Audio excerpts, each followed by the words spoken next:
A single dad pulls off at a rest stop to cook a simple dinner for his daughter unaware. The woman watching them from a nearby RV is a lonely billionaire who hasn't felt at home in years. Before we dive in, hit that subscribe button and drop a comment.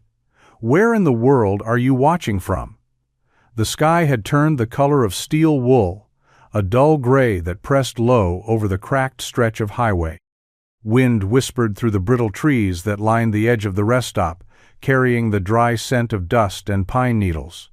It was the kind of place most people passed without a second glance, just a faded picnic table, a rusted trash can, and a patch of grass trying its best to survive the season.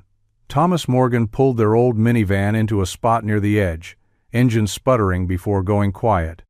He sat for a moment, hands resting on the wheel, watching as his daughter, Lily, unbuckled her seatbelt and bounced in place with the kind of energy only an 8-year-old could muster after a long drive.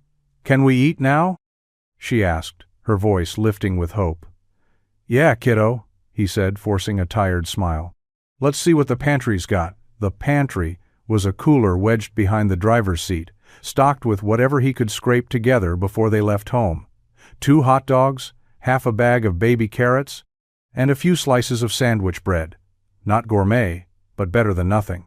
He popped the trunk, pulled out their battered propane stove, and set it up on the worn concrete slab near the picnic table.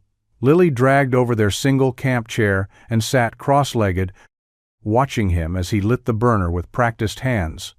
The flame flickered to life, casting a soft blue glow that danced in the gathering dusk. She hugged her knees and shivered in her jacket. "Think we'll see any stars tonight?" she asked. "Maybe," Thomas said. "If the clouds roll out." He placed the pan over the flame and dropped in the hot dogs, listening to them sizzle faintly. For a brief second, the scent of frying meat cut through the cold air and made the rest stop feel a little less empty. A few yards away, the tall shape of a white RV sat parked, lights glowing faintly inside, quiet as a mausoleum. Thomas didn't notice the woman watching from behind its tinted glass. But she saw everything. Every small gesture, every careful move of a father doing his best in the middle of nowhere. And something in her chest shifted, barely perceptible, but real. Vanessa Lane sat curled on the built-in bench seat by the window, her knees drawn to her chest, and a wool blanket wrapped loosely around her shoulders. Outside, the cold settled in like a second skin, stretching shadows long and painting everything in the dull hue of early evening. The faint clatter of metal and the quiet pop of a flame reached her through the double-paned glass. She hadn't meant to look. But something about the flicker of movement just beyond the trees had caught her attention. She angled the window blind open a little farther. The mantel, maybe mid-30s, was crouched beside a portable stove, carefully rotating 2 small hot dogs in a dented frying pan. His posture wasn't rushed or careless. Every motion was deliberate, efficient. Nearby, a little girl sat wrapped in a puffy blue coat several sizes too big, her boots swinging above the cold ground. She was saying something to him, words lost on the wind, but whatever it was made him laugh, a low, warm sound she couldn't hear but somehow felt. They didn't see her. Why would they?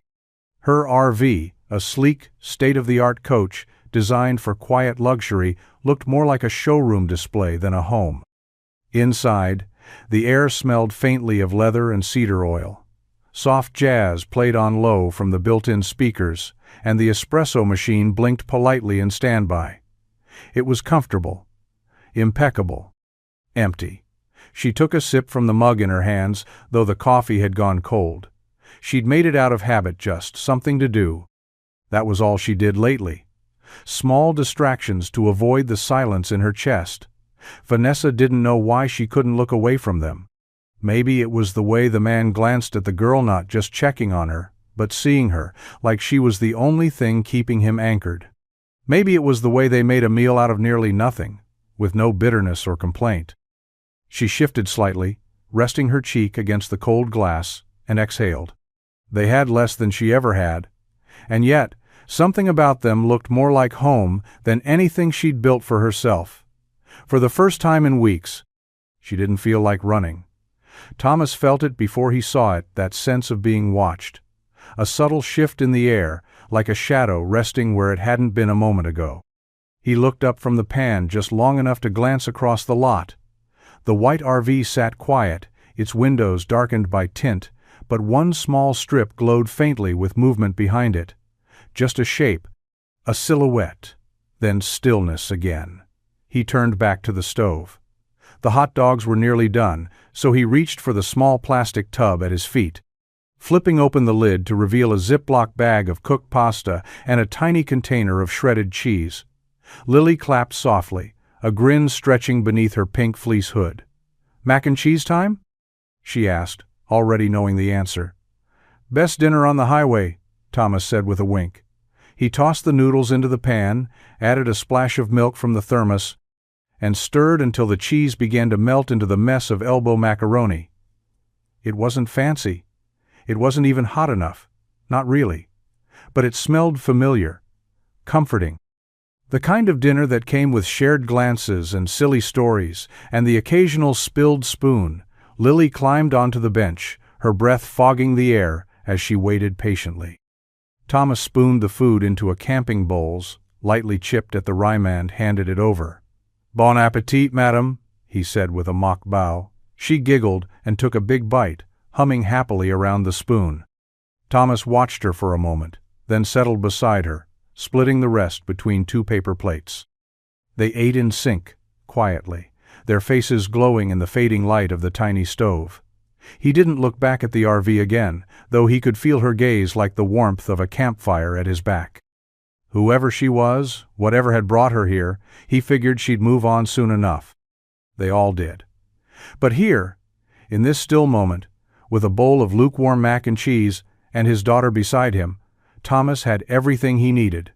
No granite countertops, no linen napkins, just love served under a darkening sky. The wind had settled into a lazy sway through the trees, rustling brittle leaves across the pavement. Dinner was done, the dishes wiped clean with paper towels and packed back into their bin. Thomas was stretching his legs, arms crossed, as he looked toward the sky, searching for a sliver of starlight through the cloud cover. Lily, however, had other plans. "I think it needs salt," she said, tongue poking out in thought as she scooped up another bite of mac and cheese from the bowl she'd insisted on finishing. Thomas chuckled. "We're out. Used the last of it in Indiana, remember?" Lily tapped her spoon against her lip, considering.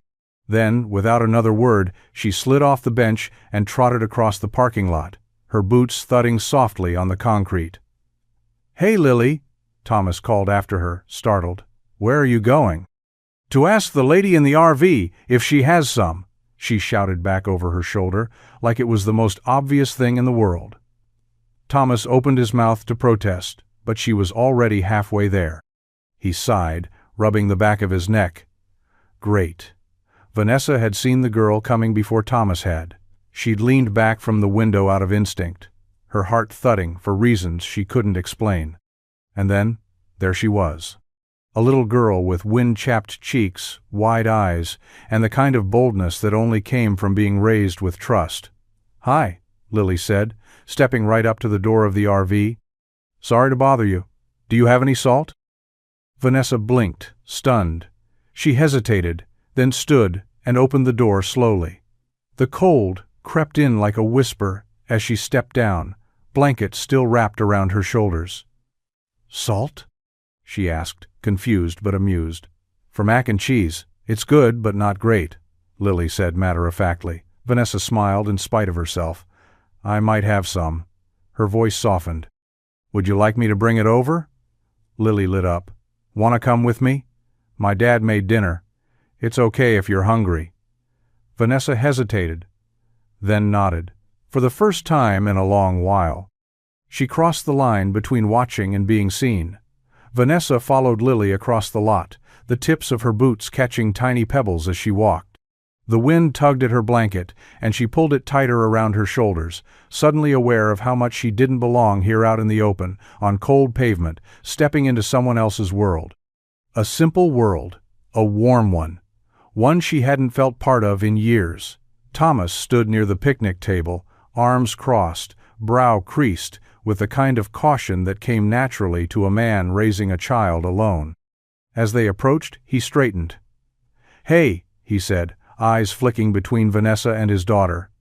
"Everything okay?" Lily answered before either adult could speak. "She had salt. Told you." Vanessa held out a small glass jar, the label worn off.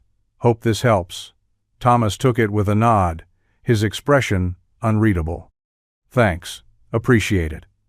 There was a pause, just long enough for the silence to feel heavy before Vanessa extended a hand, fingers peeking from beneath the blanket. "I'm Vanessa." He looked at her, hesitated, then shook her hand with a firm grip. "Thomas, and that's Lily." Lily gave a little wave, already back to eating the last few bites in her bowl. Vanessa glanced at the small setup, the worn stove, the folding table, the Tupperware, and something in her chest gave a quiet, reluctant ache. "I didn't mean to intrude. I was just watching from the window. You two looked happy." Thomas raised an eyebrow. "Happy might be generous," he said with a faint smile, "but we manage." She nodded, unsure of what to say next. So she tried what she knew, a carefully curated version of the truth. "I've just been traveling for a while. Needed to get away. That RV's more home than anything else right now." He didn't press, and she appreciated that. He just nodded slowly, accepting it at face value. "Well, we've got more food if you're hungry," he said finally. "It's nothing fancy. Mac and cheese, hot dogs, a gourmet paper plate experience." Vanessa laughed, quiet but genuine. "Honestly, that sounds kind of perfect." And just like that, the space between them shifted, still unfamiliar, still fragilely, but a little less lonely than before. Vanessa hesitated only a second before lowering herself onto the picnic bench beside Lily, careful not to let her blanket slip too far from her shoulders. The seat was cold, slightly uneven, and the table bore the worn carvings of travelers' long-gone initials, hearts, a crude sketch of what might have once been a dog. It was a far cry from the polished wood and white linen she was used to, but somehow it felt more real. Thomas didn't make a fuss. He simply handed her a paper plate with a modest scoop of mac and cheese and half a hot dog sliced into bite-sized pieces. No garnish, no small talk, just a quiet gesture, one that said, "You're welcome here." "Thanks," Vanessa said, her voice soft, almost uncertain. She picked up the plastic fork and took a bite. It was warm, salty. The noodles were overcooked and clumped together in places, but she didn't care. Maybe it was the cold air, or the way Lily kept glancing over to make sure she was enjoying it, but something in the taste grounded her. For once, food wasn't performance. It wasn't being photographed or plated with tweezers. It was just food, honest and imperfect. Lily swung her legs beneath the table, kicking rhythmically. "Do you live in your RV?"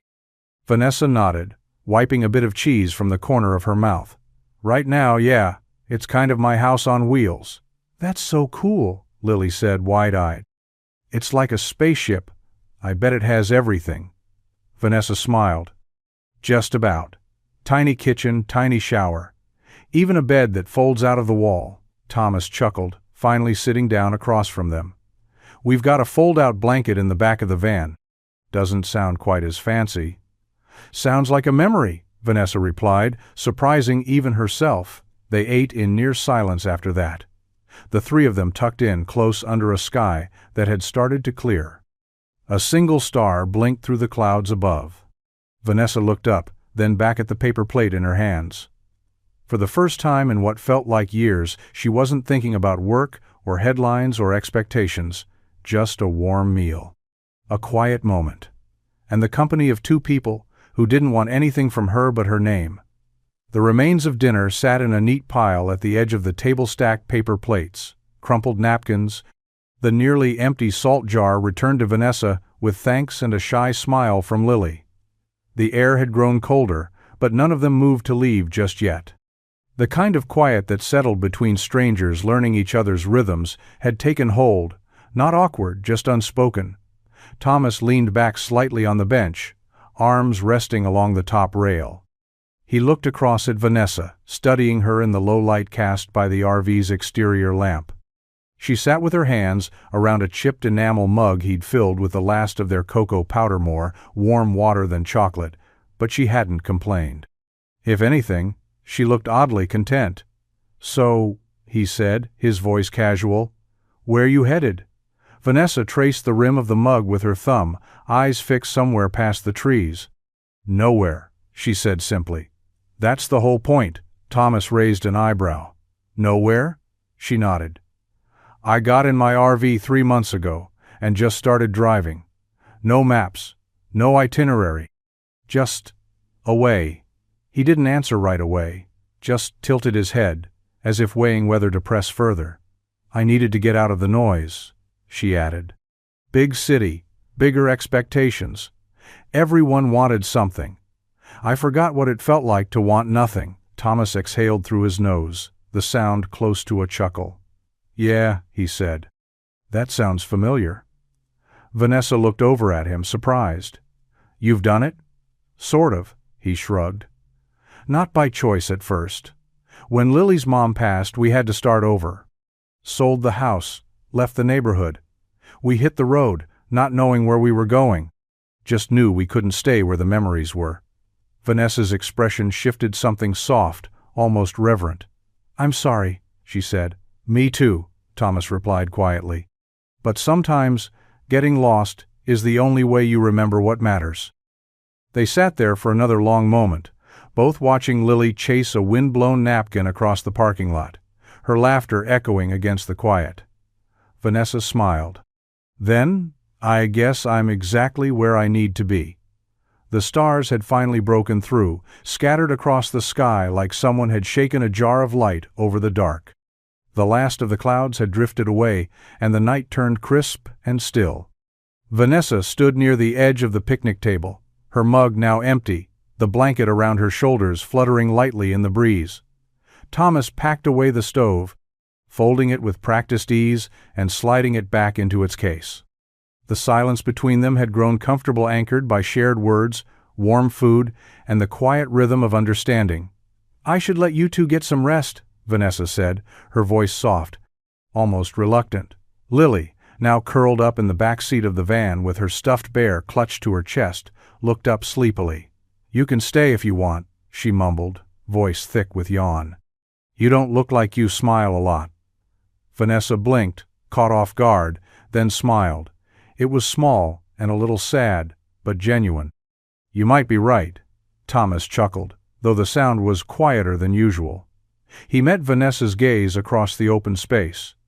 "Thanks for the salt. And the company." She gave a little nod. "Thanks for dinner." With that, she turned and made her way back toward the RV. Her steps were slow, not from weariness, but from something heavier, something that had nothing to do with the cold and everything to do with how warm this moment had felt. Thomas watched her go, the soft glow of the RV's lights swallowing her up as she stepped inside and gently closed the door.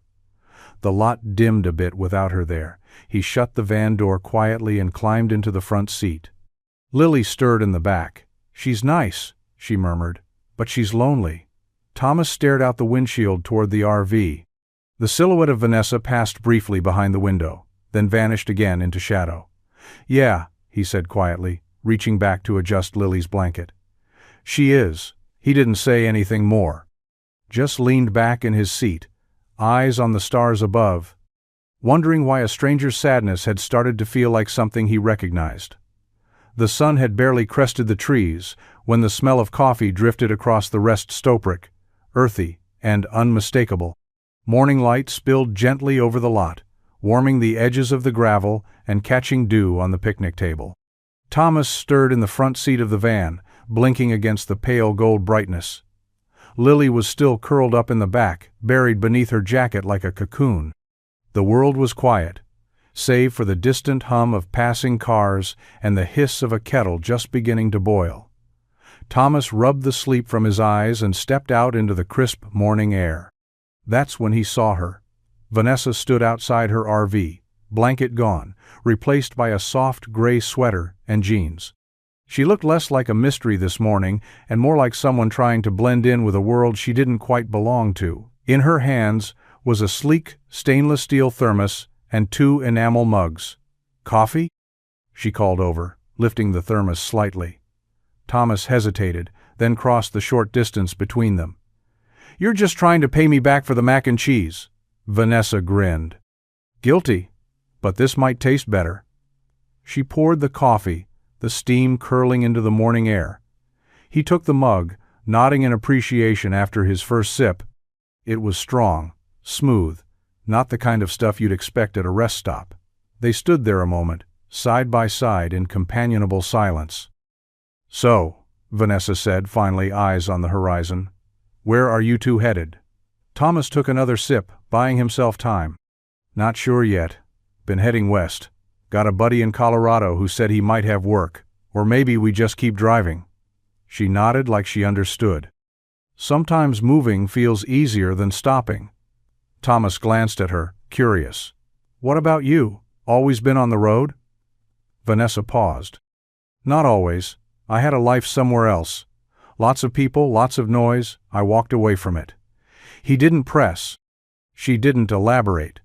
They stood there with their secrets, warm mugs between their palms, both pretending not to notice how comfortable the quiet between them had become. The RV rumbled to life, just after 9, its engine breaking the stillness like a low, reluctant sigh.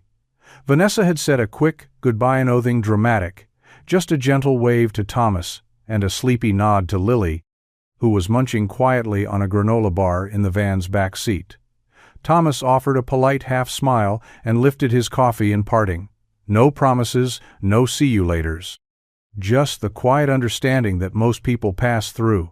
That's what this place was, a stop, not a destination. Vanessa pulled onto the highway, merging into the slow lane as the trees began to blur beside her. The RV was warm. The air scented faintly with cedar and roast coffee, but she couldn't shake the cold that had settled in her chest. She told herself it made sense to leave. She had no reason to stay, no connection to the man with the tired eyes and steady hands. No ties to the little girl who had offered her a seat like it was the most natural thing in the world. But 3 miles down the road, she eased her foot off the gas. She could still see them, Thomas cooking over that little stove, brushing the hair out of Lily's eyes, serving up a dinner that tasted like kindness. She could still feel the honesty in their silence. The way her name had sounded when Lily said it, not like it belonged to a woman on magazine covers, but like it belonged to someone who mattered for real reasons. The highway stretched ahead, long and lonely. A straight shot to more miles, more quiet nights in more empty places. Vanessa slowed, turned on her signal, and pulled onto the shoulder. Her hands hovered over the wheel, unsure. She could keep going. That would be easier. Cleaner. Safer. But instead, she turned the RV around. No fanfare. No music swelling dramatically. Just the hum of rubber on asphalt, and the steady pull of something that didn't quite make sense but felt right anyway. She didn't know what she'd say when she got back. Maybe she wouldn't say anything at all, but for the first time in months, she wanted to be somewhere with someone not just passing through. The RV's back right tire gave out with a low, muffled thump thump thump, just as Vanessa re-entered the rest stop lot. The steering wheel tugged gently in her hands, and the vehicle groaned its discontent as she coasted to a stop on the gravel. She sat there for a second, gripping the wheel, forehead resting against the heel of her hand. Of course, the tire would go. She'd just turned around, made the one choice she hadn't been making for months, and now she was paying for it with a flat and a bruised ego. She exhaled, pulled the parking brake, and climbed out. Thomas had noticed the RV returning. He'd been reorganizing the minivan's back hatch, trying to find Lily's missing sock when he heard the noise. By the time Vanessa stepped out, frustration plain on her face, he was already walking over. "Trouble?" he asked, his tone light, casual. Not mocking, just offering. She looked over at him, lips pressed into a tight line. "Apparently I made a wrong turn back to you, and fate decided to punish me with a tire that hates me." Thomas crouched beside the RV, eyes scanning the damage. "It's not too bad, just flat, not shredded." She raised an eyebrow. "You can tell the difference by looking?" "I can tell the difference by the way it sounds," he said, standing again and dusting his hands off. "Pop the storage hatch. You got a jack?" Vanessa blinked. "I think so, probably." He gave her a quick smile. "Go ahead and check. I'll make it work." Within minutes, Thomas was flat on his back beneath the RV, sleeves rolled to his elbows, working with steady hands. Vanessa hovered awkwardly nearby, hands stuffed in her sweater pockets. "You do this often?" she asked. "Flat tires?" he said, voice muffled. "Enough times to stop counting. Big rigs, sedans, old farm trucks, they're all just nuts and bolts." She watched him, how methodical he was, how calm.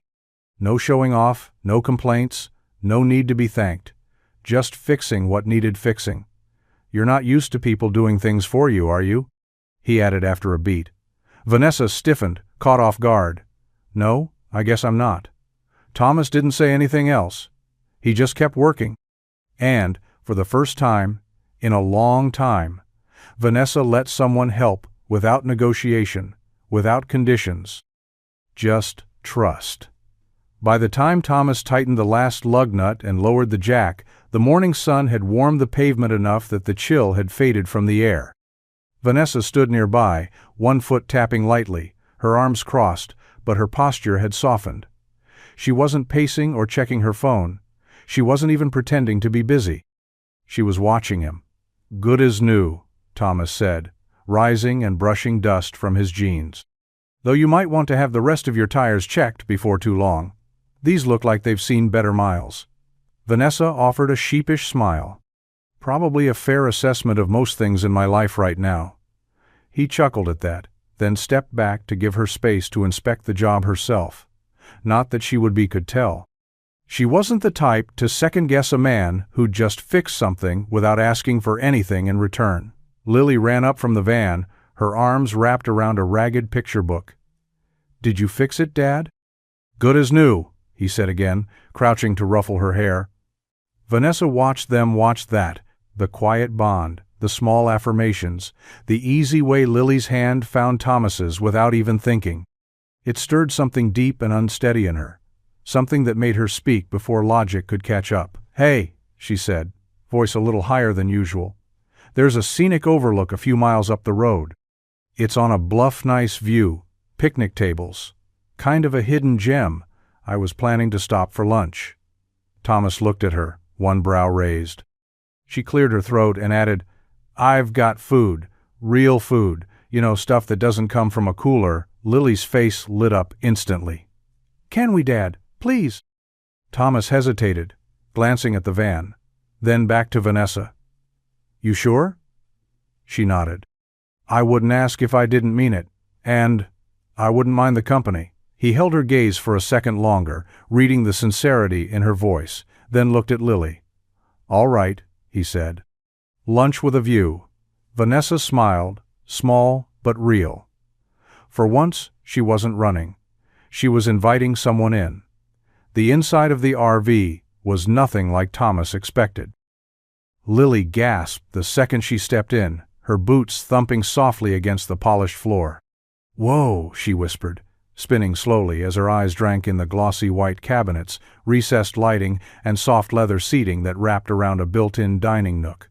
Vanessa smiled, watching her take it all in like it was a castle on wheels. "You can sit wherever you like," she said, motioning toward the couch. "Just mind the step by the kitchen. I always forget and stub my toe." Thomas followed, slower, ducking slightly as he stepped through the door. His gaze moved across the space with quiet calculation, like a man trying to catalog every luxury without appearing impressed. The RV was spotless, elegant, and stocked. It didn't look like a wanderer's home. It looked like it belonged in a magazine spread. "This is nice," he said, carefully neutral. Vanessa laughed under her breath as she moved toward the small kitchen. "You can say ridiculously over the top. I won't be offended." He just gave a tight smile and slid into the booth beside Lily, who was already running her fingers across the touchscreen controls by the window. "Do these buttons make the bed come out of the wall?" she asked excitedly. "Yep, that one controls the lights too." "Just don't hit the retract awning button unless you want me yelling," Vanessa replied. Thomas watched her as she rummaged through cabinets, pulling out ingredients with a kind of stiff awkwardness. She was clearly out of practice, dropped a wooden spoon, opened the fridge 3 times looking for something she'd already grabbed, and stared at a package of pasta like it was written in another language. Still, she pressed on. "I used to cook," she said, half to herself, "before work got big, before everything got so scheduled." The water finally boiled. She tossed in the pasta, then turned to slice tomatoes with careful precision, occasionally glancing back at Thomas and Lily. Thomas leaned back, arms crossed. "You're braver than most, letting strangers into your home and trying to cook." Vanessa gave him a look. "You fixed my tire and gave me questionable mac and cheese. I owe you something edible." He smirked, just slightly. "Fair. It wasn't a perfect meal. The noodles were slightly overdone, the tomatoes uneven, and the dressing she made for the salad was more tang than taste. But when she set the plates down in front of them, hands trembling just a little, there was something else on the table, something warmer than the food itself. Care, effort, a gesture that didn't need to be perfect to be real. And that, Thomas noted, was worth more than any 5-star meal. The RV quieted after lunch, the clatter of forks replaced by soft murmurs, and the occasional giggle from Lily as she discovered more hidden buttons and compartments. Vanessa moved to the small kitchenette, rinsing plates beneath the steady stream of warm water, her back to Thomas and Lily. But her mind was far away, slipping sideways into memory. Pulled back by the unexpected warmth of a paper napkin stained with tomato dressing and laughter she hadn't expected to hear today. She'd grown up in a house full of rooms, not people. Her parents traveled more than they stayed, and when they were home, they spoke in clipped tones about numbers, image, and expectations. The help raised her nannies with rotating names, tutors who handed out worksheets like vending machines. She remembered sitting alone at a marble countertop, eating pre-packaged meals while the city lights blinked through floor-to-ceiling windows. Lonely wasn't the right word. It had been emptier than that. Like she existed in a vacuum, untouched and untouched by anything real. Business had become her way out. Not just of her family's cold orbit, but of powerlessness. She was sharp, driven, unflinching. By 28, she was everywhere: magazine covers, keynote stages, Forbes lists. People clapped when she walked into rooms. They handed her $1-million contracts like party favors. And she told herself that was enough. Until Darren, the first person who hadn't seemed impressed by her title, who took her to dive bars instead of rooftop lounges, who promised honesty and built her trust one long conversation at a time until he tore it all down with a deal behind her back. Not just betrayal, but humiliation. She'd let him close, too close. And he'd taught her that even the people who said they saw her could be lying. The day she left, she didn't pack much, just the basics and enough cash to disappear. The RV had been an impulse freedom on 4 wheels. A way to keep moving so nothing could catch her. Until now. She looked over her shoulder, watching Thomas quietly explain something to Lily, his voice low, steady. Their bond was unshakable. Built on something real, something she'd never had, something she didn't trust herself to want. But here she was, still here, still watching, still wondering. The afternoon sun slanted low, filtering through the RV windows in warm, drowsy light. Lily had finally worn herself out exploring, and had curled up on the couch with her book, her head nestled into the throw pillow like she belonged there. Her boots lay on the floor, one on its side, and her tiny socked feet twitched now and then as she read. Thomas sat at the booth again, sipping from the same enamel mug Vanessa had filled hours earlier, now topped off with tea.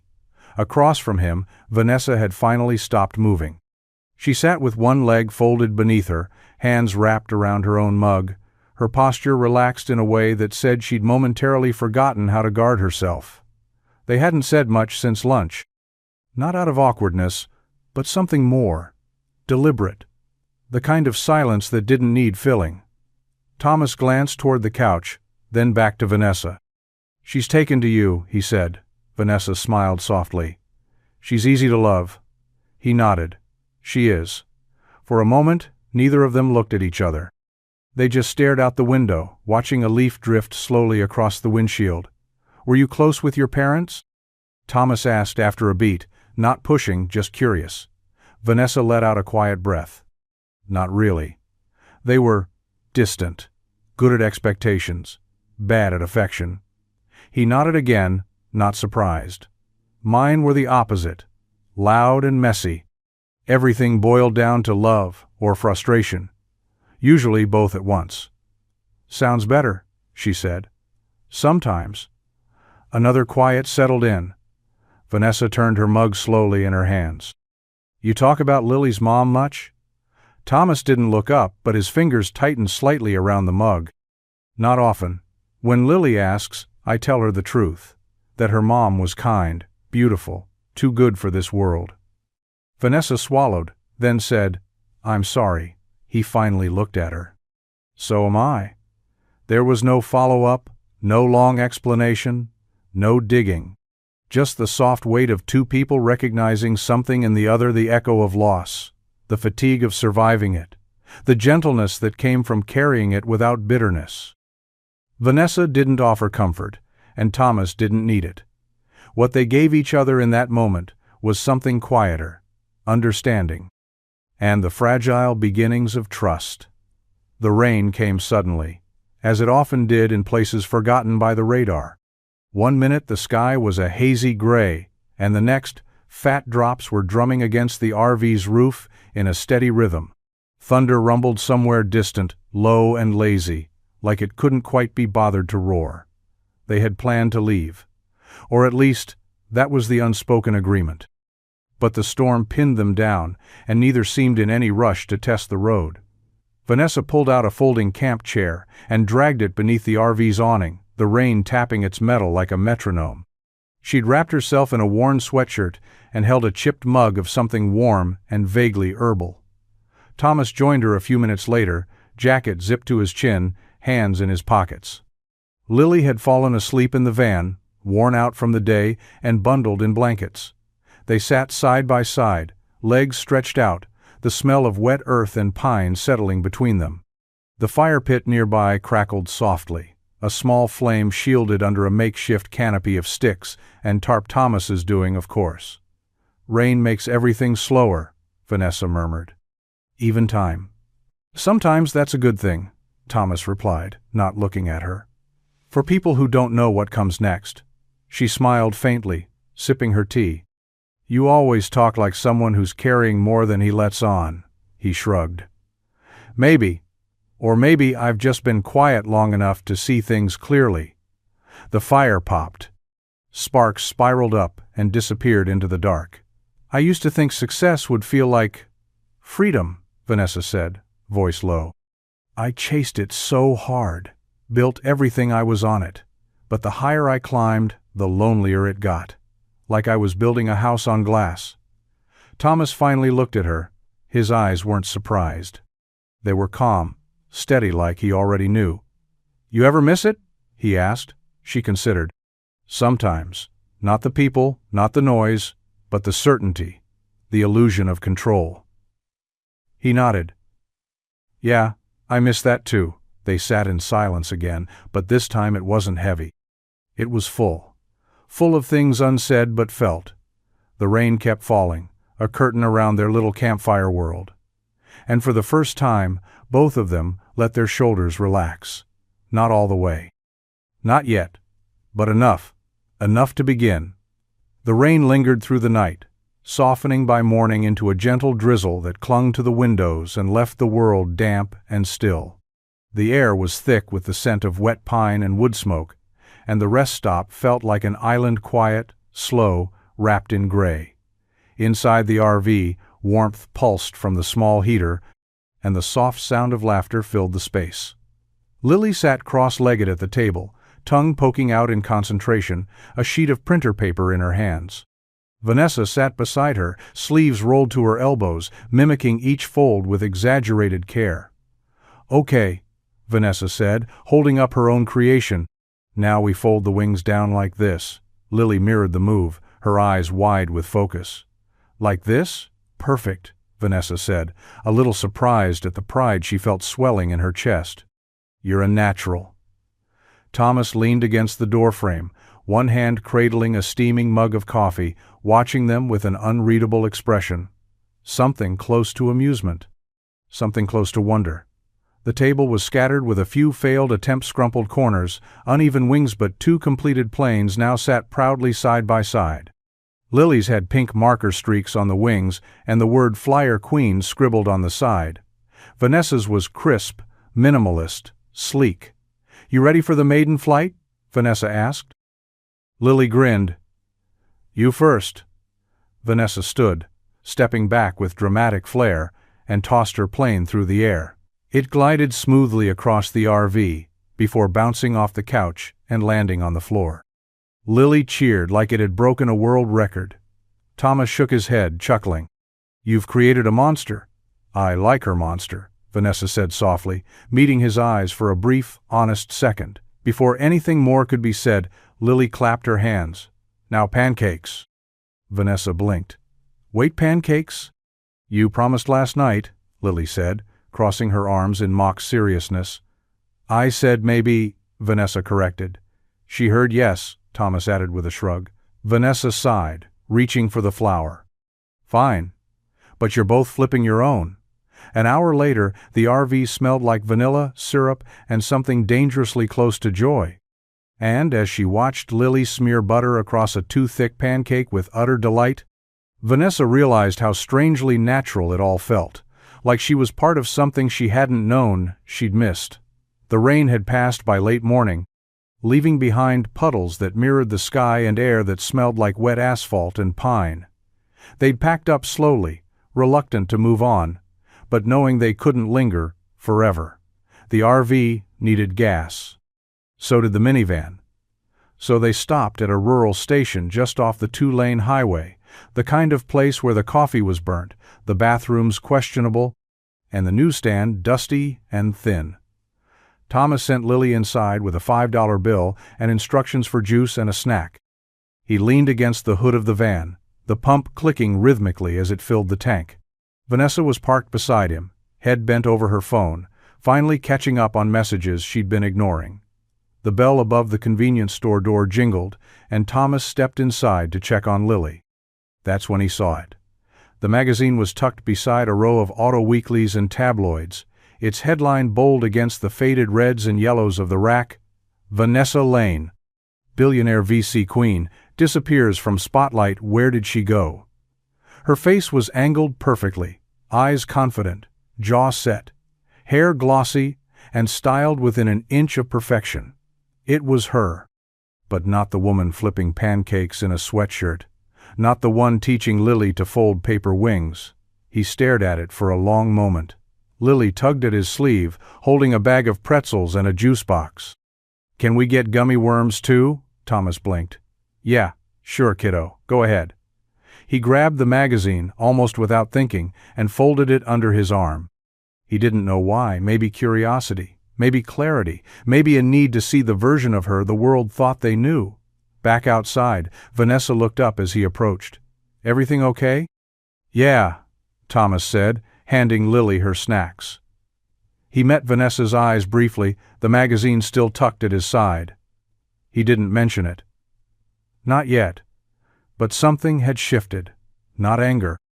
Not disappointment. Just a sudden awareness. The woman sitting in the RV wasn't just someone who'd run from her life. She'd built one first. And the whole world had been watching. The sun dipped low by the time they parked at another quiet rest stop, this one nestled against a low ridge of pines and boulders, the sky streaked in soft gold. Lily had fallen asleep in the van, a half-empty juice box still cradled in her lap, head tilted against the window. Thomas didn't wake her. Instead, he walked slowly to the RV, the magazine rolled in his hand like a reluctant question. Vanessa was inside, seated at the table, laptop open but untouched. She looked up when the door opened, and her smile faltered the moment she saw the expression on his face. He stepped inside, closed the door behind him, and placed the magazine on the table. Her face on the cover stared up at her, perfect, polished, poised. A version of herself she hadn't seen in months, and one she had no desire to return to. Thomas stood with his hands in his pockets, saying nothing at first. Vanessa stared at the glossy page, then sighed, pushing it gently aside. I wondered when this moment would come. You could have said something, Thomas said, not cold, just quiet. I know, she replied. I almost did. 12 times. But every time I started, I imagined how it would change everything. He nodded once, slowly. It does. Vanessa looked out the window. The trees rustled faintly in the wind, and the sky deepened into twilight. I spent years being that woman, she said. The one in the article. Always moving, always building, always proving something. To who? He asked. To everyone, she said. To my parents, to the investors, to myself. I didn't stop until I woke up one morning, in my own penthouse, and realized I hadn't had a real conversation in weeks, just emails, meetings, people smiling while they calculated what they could get from me. Thomas watched her, his jaw tight but his eyes softer now. I wasn't running from fame, she continued. I was running from being a product, a paycheck. I didn't want to be seen as a brand anymore. I just wanted to be. She turned back to him. You and Lily. You never looked at me like I was worth something because of what I have. That's why I stayed. Silence settled between them again, heavier than before, but not sharp. Not accusing, just real. Thomas exhaled slowly.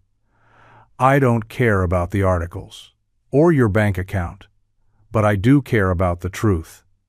Vanessa nodded. You have it, all of it. He didn't say more. He didn't need to.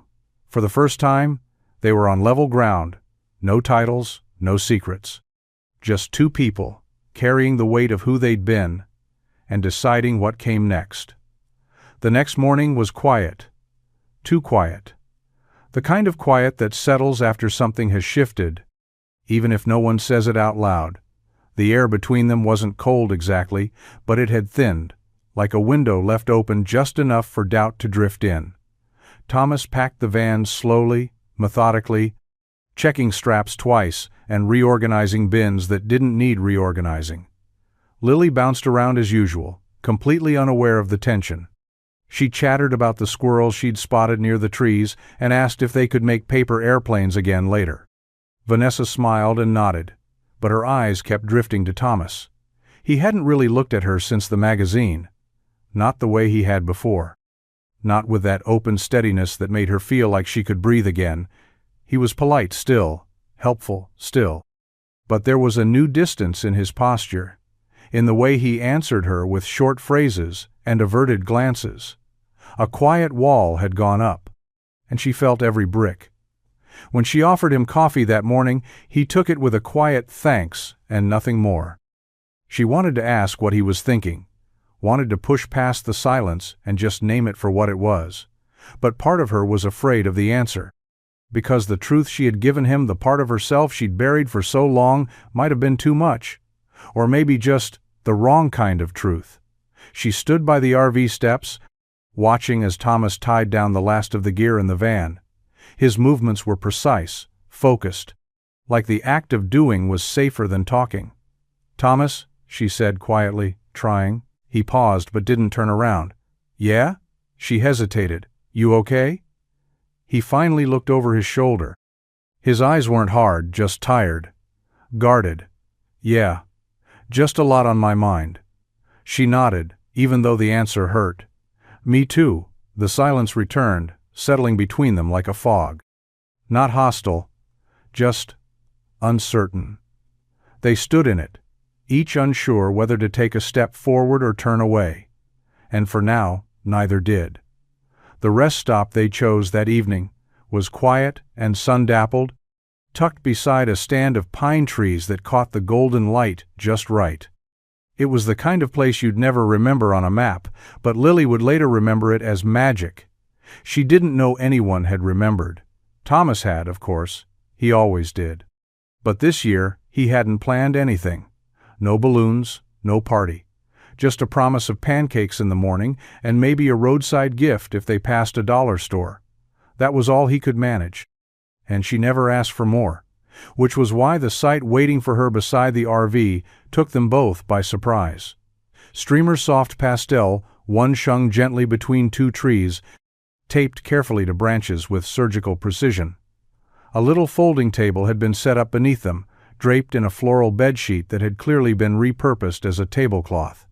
At its center sat a small cake, homemade, a little lopsided, but glowing with 5 uneven candles plus 3 more, jammed in for good measure. "Happy birthday, Lily," Vanessa said softly, stepping out from behind the RV, hands still dusted with powdered sugar. Lily gasped, eyes wide. "Is that for me?" Vanessa smiled, kneeling down to her height. "It is. I wasn't sure what kind of cake you liked, so I guessed. There's vanilla and sprinkles, and way too much frosting." Thomas stood frozen, a duffel bag still in his hands. He didn't speak, didn't move, just watched the scene unfold.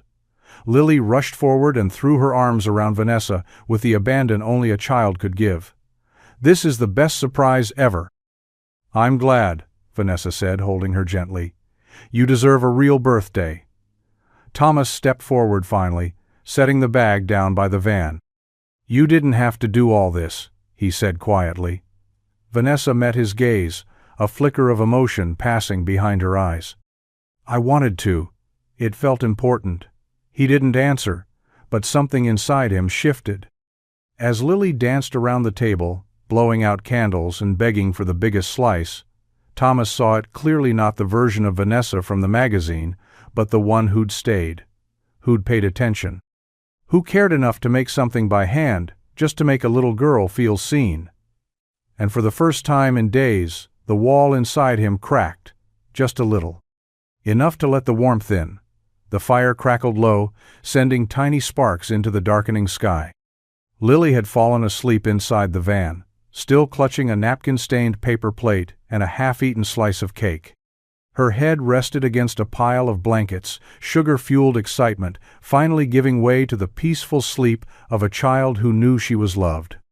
Thomas sat beside the fire pit, knees drawn up, hands wrapped around a chipped mug of lukewarm tea. Across from him, Vanessa mirrored his posture, her legs tucked beneath her and her eyes fixed on the flames.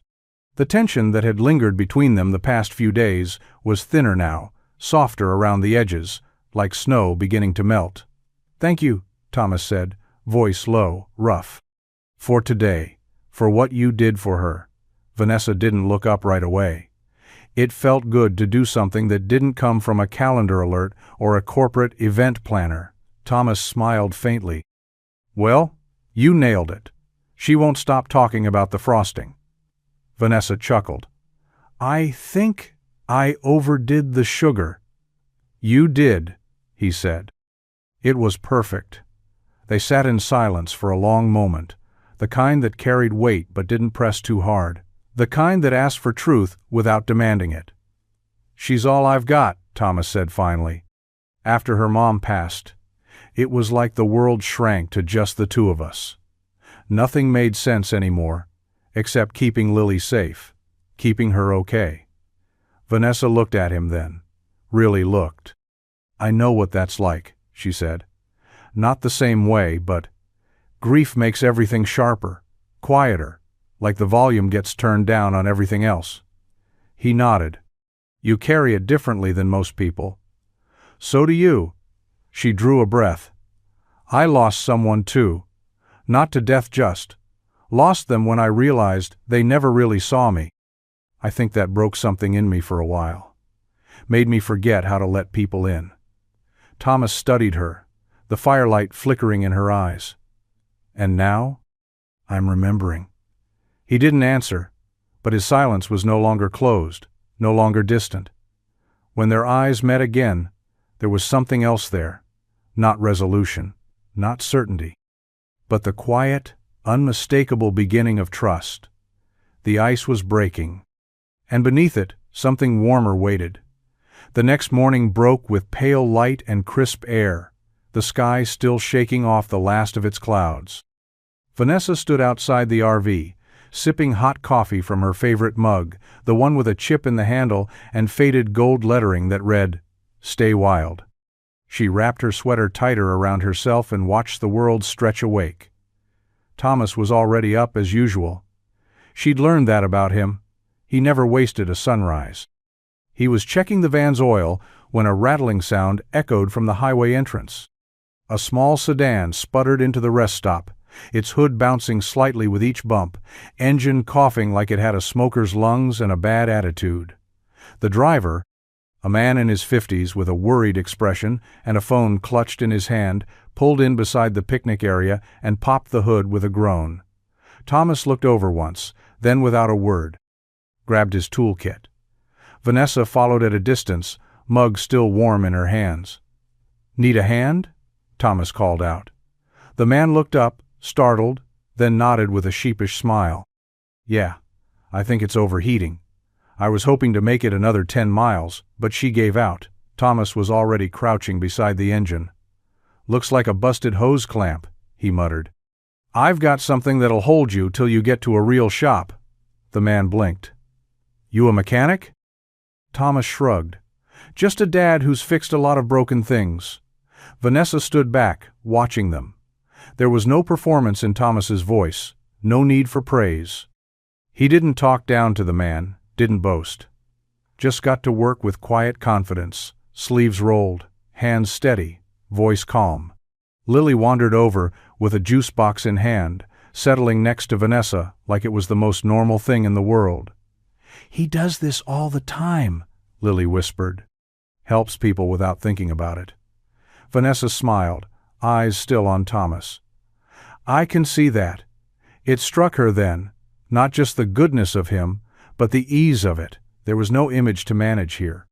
No boardroom, no PR. Just a man who showed up, again and again, for the people around him. Not because it looked good, but because it was good.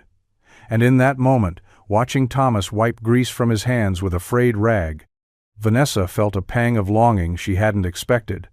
Not for the life she'd left, but for the one she'd never known she wanted. The rest stop had gone quiet again.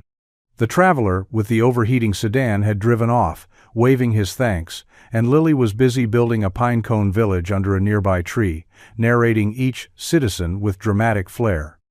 Thomas had gone to refill their water jugs, leaving Vanessa alone at the picnic table, her half-finished coffee cooling beside her.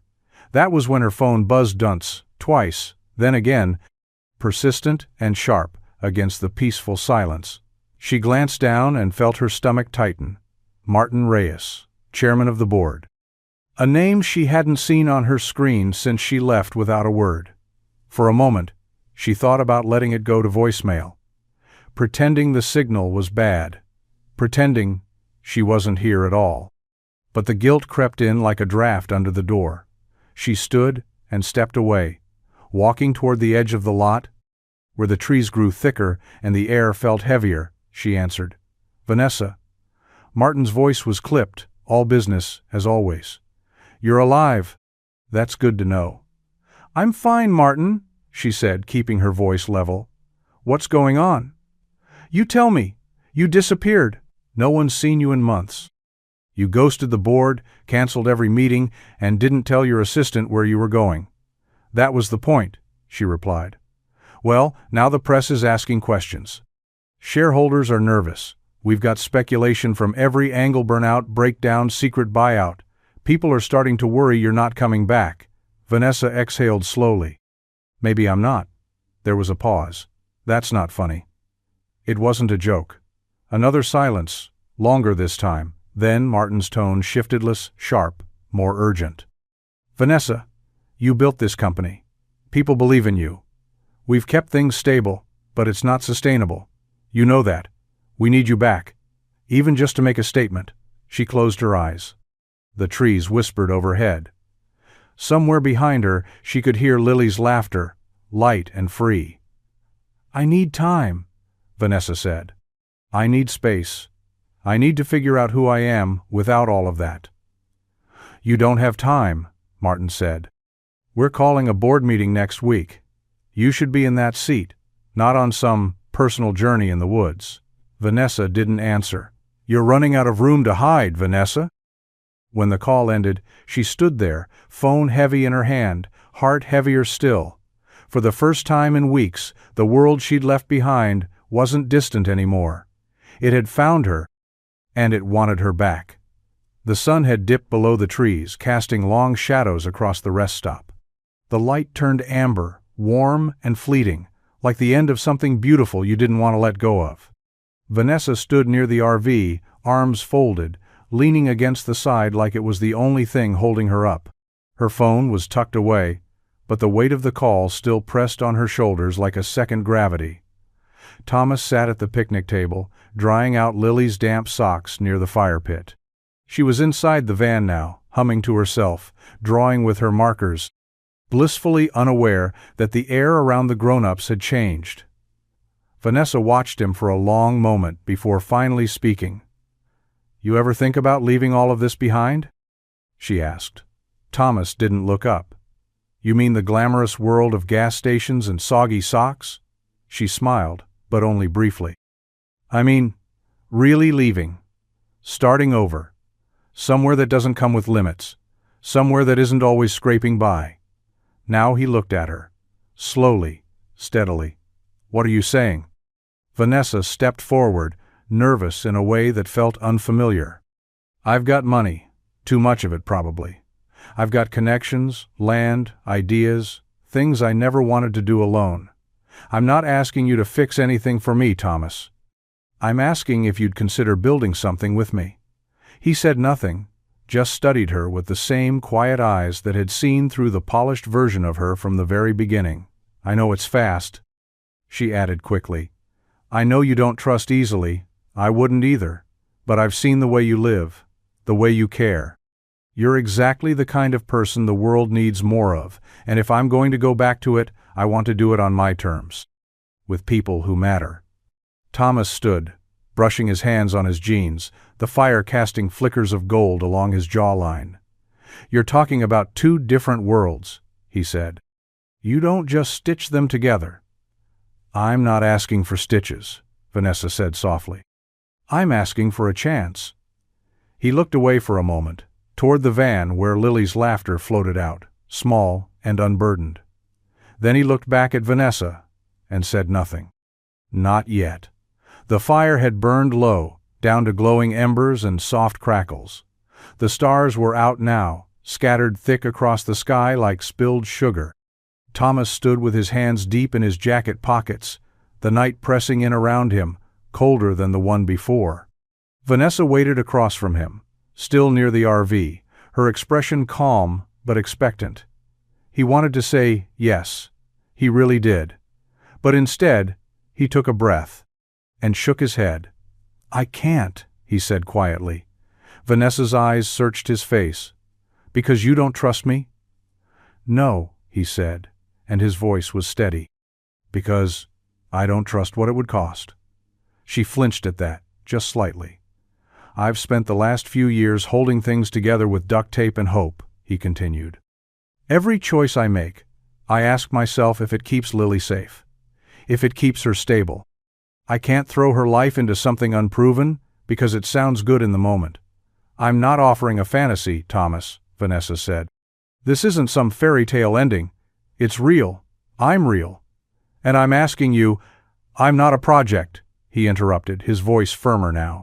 "And I'm not a man you scoop up because you feel something you didn't expect to feel." Vanessa's jaw tightened. "You think that's what this is? Charity?" "I think it's complicated," he replied. "And maybe too fast for someone like me to trust." He looked down at his hands, calloused and rough, then toward the van where Lily slept soundly, her small world folded into the back seat. "She's already lost one parent," he said. "I can't afford to lose what little footing we have chasing something that might not stick." Vanessa nodded slowly, blinking hard. "I get it. I do." The space between them stretched wide, not angry, not bitter, just full of everything they weren't ready to carry together. "I'm not saying goodbye," she said finally. Thomas nodded. "I'm not either, But he stepped back, into the quiet, into the safety of what he knew. Because for men like him, dignity sometimes looked a lot like walking away from something they wanted just to protect the thing they couldn't risk losing. The morning was quiet in that heavy, final kind of way, where even the birds seemed to sing softer, as if they sensed something was ending. Vanessa stood beside the RV, her bag slung over one shoulder, the keys in her hand trembling slightly.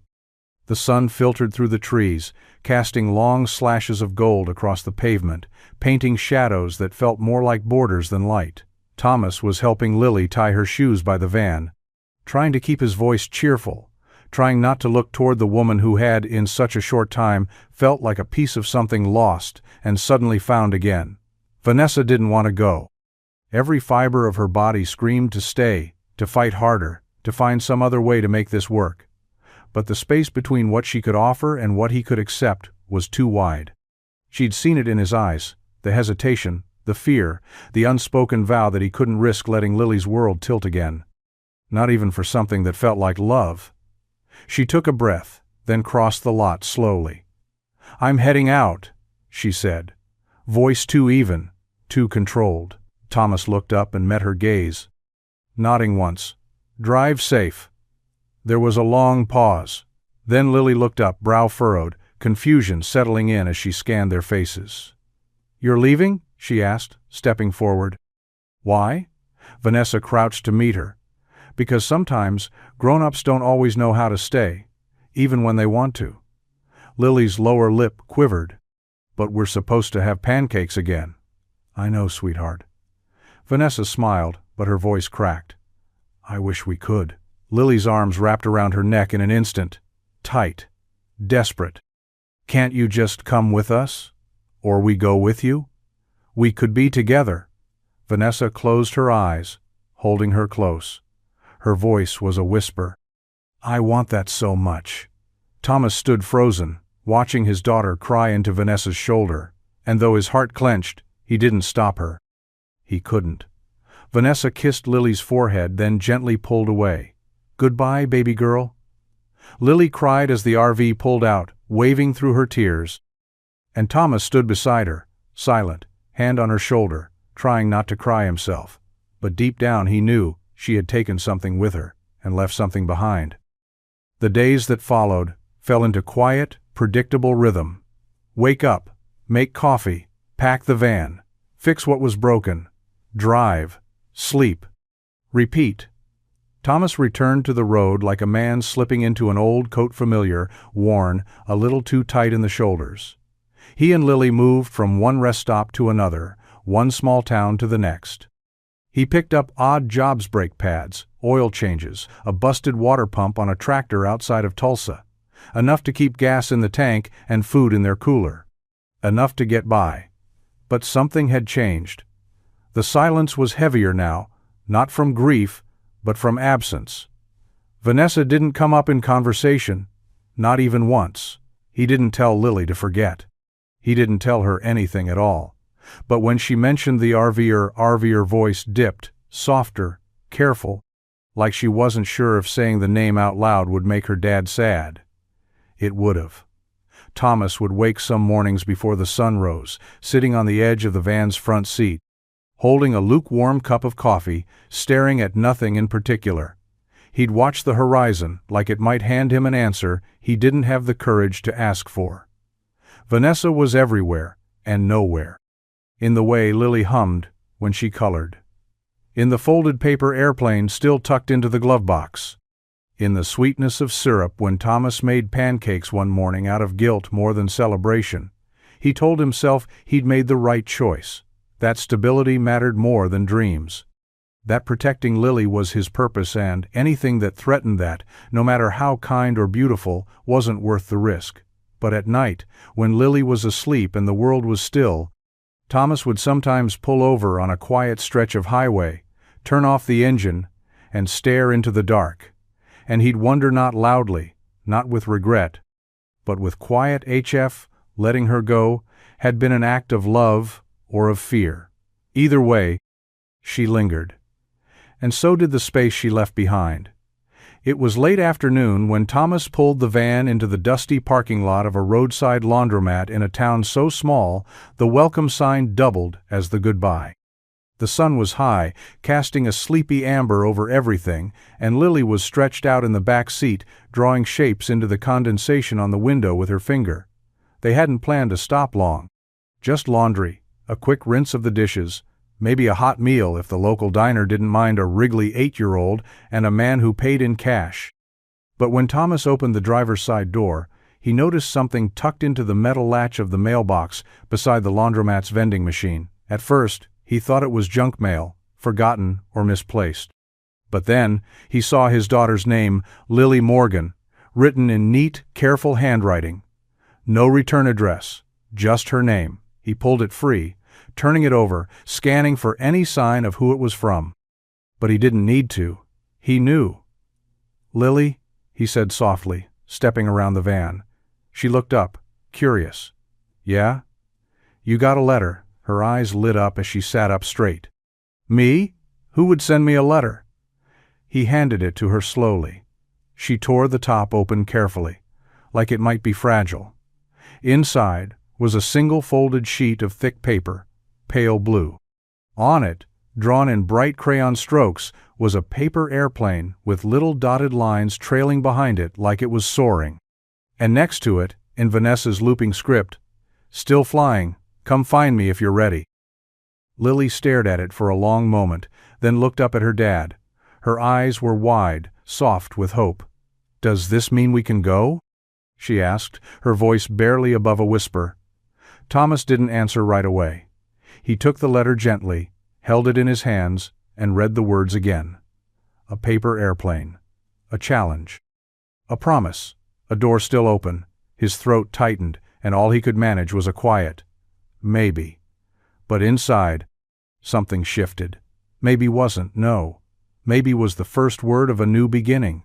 Thomas sat on the edge of the motel bed, the letter resting beside him like it carried more weight than paper should. The lights were dim, casting soft shadows against the floral wallpaper, and Lily was curled up on the second bed, hugging her stuffed bear and watching him with quiet expectation. He hadn't said much since she read the note. He hadn't needed to. Lily didn't push. But every so often, her gaze drifted to the letter as if it might lift itself and fly them straight to Vanessa's door. The question wasn't if he wanted to go. It was should he. There was work here, barely.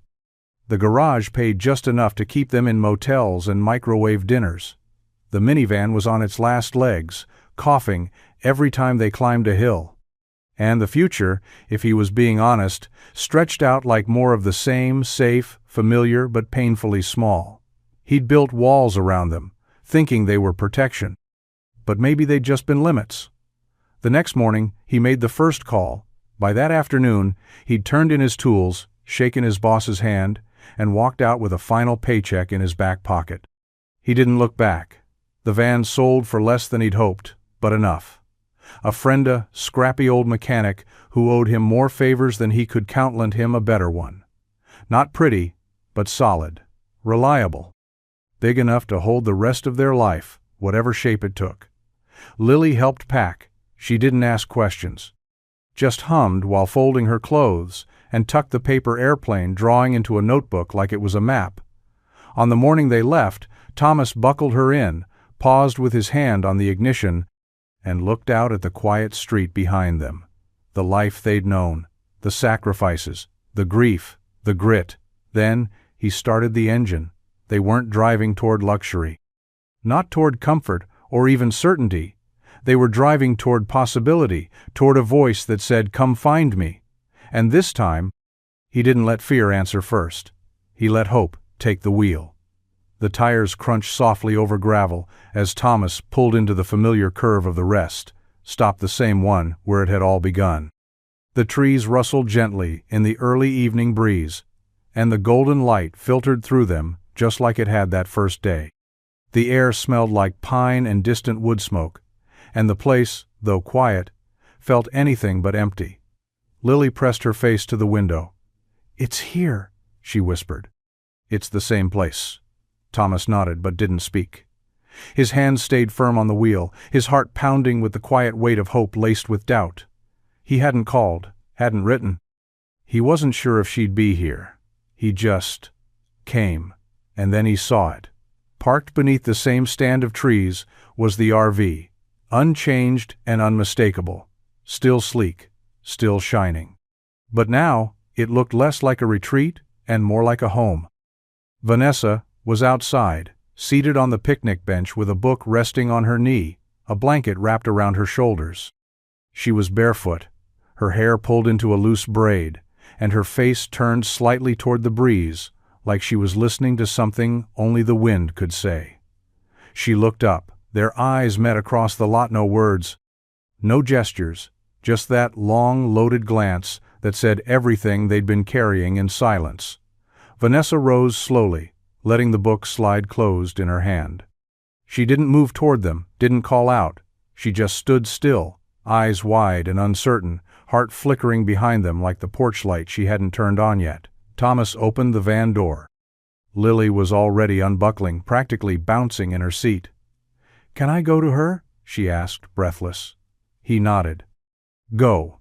Lily sprinted across the pavement, arms outstretched, a blur of boots and joy.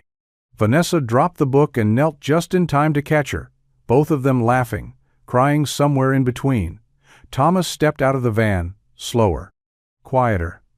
Vanessa looked up, her arms still wrapped around Lily, and met his gaze again. Still no big speech. Just the kind of look that asked, "Are you here to stay?" And in the stillness, Thomas gave the smallest nod, yes. And for once, that was enough. The sky blushed pink and orange as the sun dipped below the trees, casting long golden fingers across the clearing. The rest stop hadn't changed, it was still just a patch of gravel, a wooden table, and a few stubborn pines leaning against the wind. But tonight, it felt different, warmer, brighter, alive. Thomas knelt beside the same old portable stove, hands moving with quiet familiarity.